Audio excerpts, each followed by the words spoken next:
Okay guys, wanted to do a video on my 1979 silver anniversary Trans Am, and just a couple of things that I had noticed or fixed or replaced, or just things that if you're looking for one, a couple of really simple, easy things to, I guess, look out for if you're looking for one, and depending how much money you want to spend and how original you want it, or what do you really want in your Trans Am. Couple of things that I picked up on. Number one, I put brand new tires on the car because when I did purchase it, the date code was 2013 on the particular tires that were on the Trans Am, and I didn't trust that, not for long trips, doing 70 to 80 on the car. Didn't think that was a very good idea, so I did replace the tires. But when you're looking for one, if it has a power antenna, obviously check to see if it works.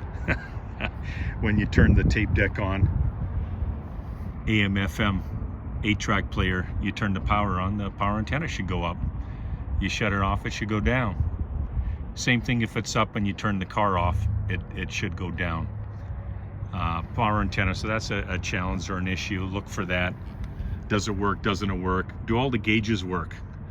A lot of the time the tacks on these, even the clock, but again, if you're lucky enough to find one where the tack works and the clock works, you're in pretty good shape there. So again, gauges, do they all work? And then check the lights. At nighttime or when it's dark, do all the lights work? And I found one of the lights in the instrumentation was not working, so it was just a bulb and I had to replace the bulb. Again, not a big deal, but again, just something to check or to watch out for. The other thing is sometimes in the center light here, dome light, that plastic piece is missing. And then even the T-top moldings, these moldings, mine were cracked, pretty beat up, and I ended up getting replacement ones and then paint matching it and reinstalling moldings on both sides. But again, something people don't ever check, but mine were pretty beat up and busted. Mirrored T-tops, sometimes people are replacing them with smoke T-tops, which are not original to the silver anniversary. They were mirrored. And then this particular stripe, this is charcoal, and it's actually a decal. So that is usually beat up, missing, not there, but it is a charcoal decal that you can get through Classic Industries or any of the F-body stores, and then clean it up and replace that. The wheels, the turbo style wheels on these, I did get them professionally cleaned and re-cleared. So all four of them were redone because they were actually in pretty bad shape, but again, got them restored professionally. They turned out pretty good by California Wheel here in Southern California. The paint to this particular car is original from 1979. I can show you some of the patina and faded on the decals, etc. But again, it's original. I clay barred it, waxed it several times, so it's got several coats of wax and finish, polish on it, ceramic coat, etc. all done by hand. The four-wheel disc decals were missing along with the silver sticker on the door handles. And again, parts that are easily replaced through Classic Industries. Those parts are available. But this is original decals, original paint car, single stage.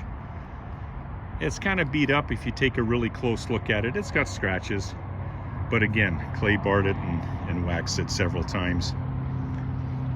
Usually the front spoilers are beat up pretty bad, road rash, etc. Even the front black cowls are beat up, and this particular car, they're in great shape. This was kept indoors from the prior owner. I bought it from the second owner. But again, take a look at the front spoiler, how much road rash. Really, are these front cowls bent, warped, missing a piece, broken? These ones here on this particular car are in great shape, so just kind of an FYI on that.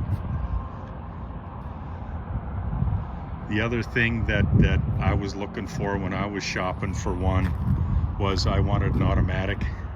As crazy as that sounds to a lot of people, and I've had a lot of comments in prior videos, why an automatic? Well, I wanted an automatic.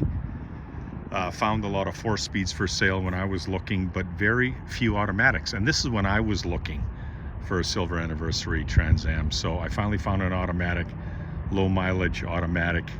Only had 11,200 miles on it. Second owner car. That's who I bought it from. And again, I've got a Mustang Fastback that has a 5-speed and a Tremec TKO 5-speed, and I just wanted an automatic for a cruiser. And yep, that comes with the 403 Oldsmobile motor, but it is what it is. Cruises fine. Take a look at the exhaust. I mean, how low do you want those exhaust tips hanging? I've noticed on cars while I was shopping, those exhaust tips were hanging all over the place. Some of them were lower than that, some were higher. They're all over the map. So if you like where they are, great. If not, you know, an exhaust shop can obviously put them where you want them. The moldings, front and rear window moldings, satin black. If the satin black flakes off due to age, I mean, they're kind of aluminum underneath, but they can be rattle can back in the shape. Mask it off, sand it, mask it off, and satin black.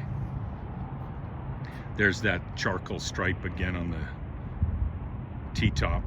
That was out of the factory charcoal stripe.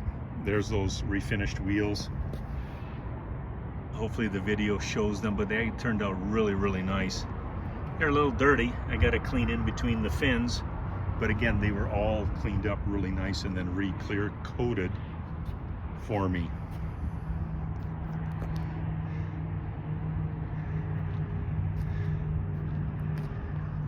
And even though it's original decals and the hood bird, etc., there is some patina.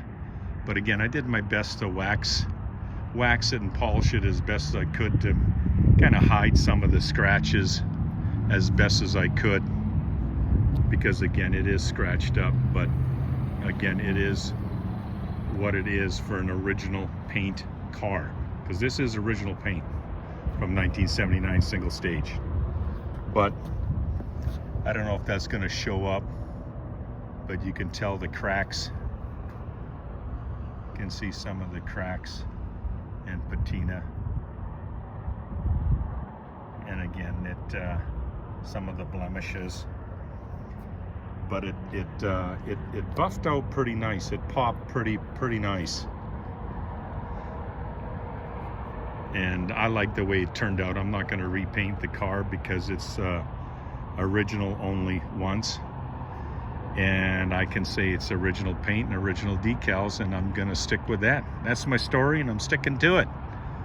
I just keep waxing it, keep throwing coats of wax on it, that's all. And I'm okay with it just the way it is. Some people would feel that they'd have to repaint it, but the interior is original interior, and it's really actually in nice shape. The dash is not cracked. Splitter cracked nowhere, no place. The 8-track does work, AM, FM 8-track work. I did have to install a circuit board for the tach because the tach didn't work. The clock worked, but the tach didn't work. And then one bulb was burned out for the instrumentation, which is red. This was the only vehicle that it was red in. Headliner was in great shape overall, and none of the pieces are missing, other than you can see the T-top molding over there. That's replaced with an aftermarket piece out of Classic Industries here in Huntington Beach, Southern California. I just repainted it to match, and they turned out good. They look really nice. Stainless steel exhaust from the Cat back, but it was that way when I bought the car.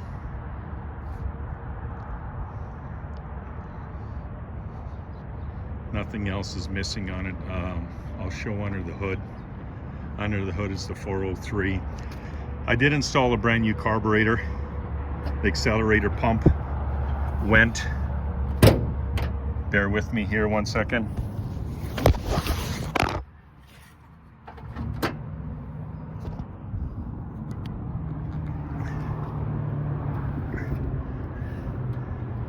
The accelerator pump went on the original Rochester 4-barrel, so I installed an original brand new Rochester Quadrajet 4-barrel carburetor, period correct, and got that installed, and we tweaked it in, etc. The other thing that did go on the car, did recharge the AC unit, did install a brand new aluminum radiator, because all my muscle cars I put in an aluminum radiator, so I wanted that. It runs about 175 consistently, so that's that, and no issues here in Southern California. But it did pass smog, because in California it still has to be smogged. The other thing I installed was a brand new fuel pump, because the check valve in it needed a fuel pump. Rebent the fuel line, made it look really nice. So new radiator, new carburetor, new fuel pump, recharge the AC unit, and it is what it is. This is what you see. And again, it was an 11,200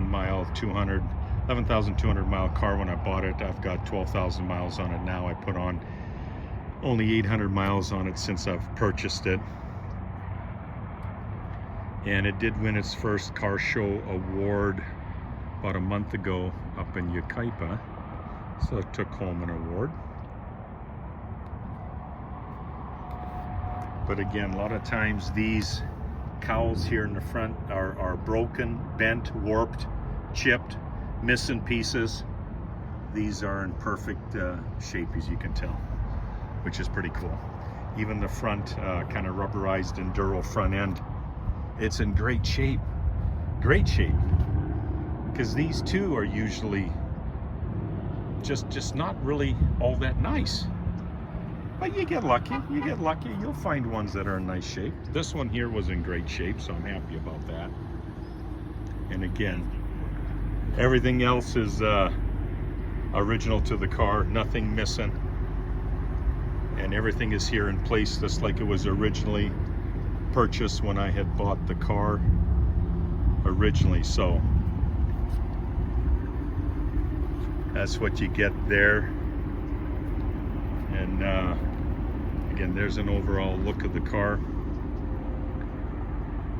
And hope you guys liked the video. Take care. Bye.